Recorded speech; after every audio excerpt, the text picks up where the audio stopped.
Jésus dans Matthieu chapitre 29, du verset 7e au 9e verset de la récompense du tâchement.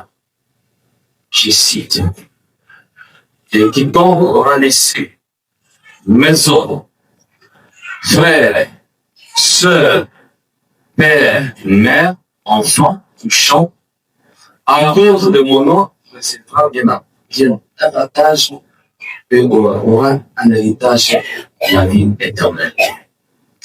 Peut-être qu'au regard de la réalité actuelle, nous devons repenser la vie religieuse tout en gardant son originalité. Nous devons savoir que c'est le monde de vie qui a ses exigences, à l'instar de la mission que Jésus a confiée à ses 72 disciples. À la fois les conseils évangéliques, je me donne à Dieu pour être totalement consacré à son service dans l'Église.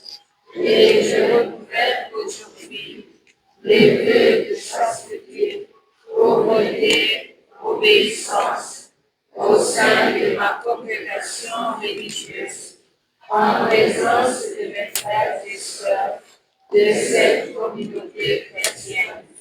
Que Marie, ma mère, m'obtienne la grâce d'y être fidèle.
Pour dire ce qui se passe réellement. Oui, merci beaucoup. Aujourd'hui, comme d'habitude, pas autre chose. Cela pourrait avoir lieu hier et demain, les deux février, chaque février, nous célébrons tous les consacrés. Alors, on a voulu bien célébrer ça aujourd'hui, le 1er février. Le février, l'Église célèbre la présentation du Seigneur. Jésus a été présenté au temple par ses parents et l'Église profite à cette occasion pour célébrer la vie consacrée. Et dans la vie consacrée, nous avons la vie religieuse, mais nous avons aussi les séculiers qui sont des consacrés en même temps. Nous avons la joie aujourd'hui de célébrer la grande fête de la vie consacrée. C'est déjà le 30e anniversaire de ce jubilé, pendant lequel les dicastères des instituts de la vie consacrée et des sociétés de vie apostolique nous lancent un message très fort en nous encourageant à cause de notre présence au milieu de ce peuple de Dieu vers qui nous sommes envoyés, où nous devons être une prophétie de Dieu par notre témoignage de vie. L'homélie du Père Olivier, RSV, Il a beaucoup parlé sur la donation, sur les dépouillements. Comment on a quitté et c'était donc pour nous. C'était donc pour chacun de nous parce que comme vous, moi je suis là et tout le monde que vous voyez là, devenir des religieux, doivent aussi prendre part à cette célébration pour reconnaître la manière dont ils ont été proposés ou bien présentés au Seigneur et aussi viennent se proposer pour dire que Seigneur, nous sommes là, est-ce que tu peux nous accueillir ou pas. Pour ceux qui ont déjà fait le vœu, ils ont été déjà offerts au Seigneur, mais nous sommes là, nous avons s'approche pour savoir comment. Aspirer à la vie religieuse est un appel. Et cet appel est adressé par Dieu. C'est Dieu qui appelle. Alors, je m'adresse à tous ceux qui sont en formation, tous ceux qui suivent la vie religieuse, de se donner totalement au Seigneur et de donner surtout le meilleur d'eux-mêmes. Les couvents nous apprend d'abord à être responsable, être autonome, être joyeux avec les membres de la communauté.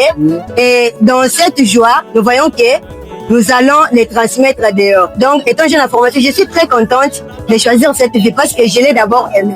Pour moi, je rends d'abord grâce à Dieu pour le don de ma vocation.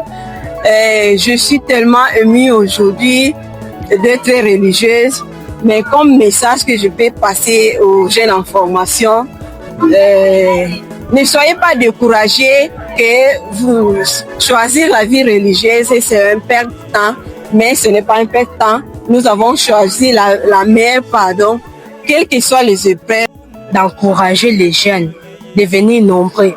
Au-delà de nos peurs, de nos limites, le Christ est là toujours pour nous soutenir.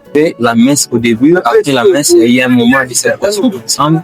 Et à la fin, c'est comme vous l'avez remarqué, moi j'ai l'idée ici. C'est un moment où on se partage encore la joie en partageant des choses à manger, des choses à boire. Et ça se passe comme ça, c'est presque chaque année.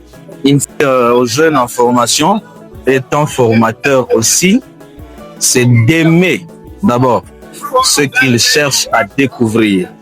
Parce qu'en réalité, la vocation, on ne l'a pas, mais on la découvre avec le Seigneur par notre vie, par la prière, par les conseils, l'encadrement des formateurs et de nos accompagnateurs spirituels. Nous devons d'abord aimer ce que nous voulons devenir. Ça, c'est la première des choses. La deuxième chose, c'est de faire confiance en Dieu, parce que c'est Dieu qui nous appelle. C'est lui qui veut que nous puissions devenir quelque chose. Et quand il nous appelle, il nous donne les moyens de devenir ce que nous devons devenir pour sa gloire, notre salut et notre épanouissement. La troisième chose, c'est de faire confiance en soi-même, de se faire confiance, d'avoir l'estime de soi, valoriser ses qualités, minimiser ses défauts, parce que parfois on est en formation, on met des défauts, ces défauts en premier lieu, au lieu de valoriser ses qualités.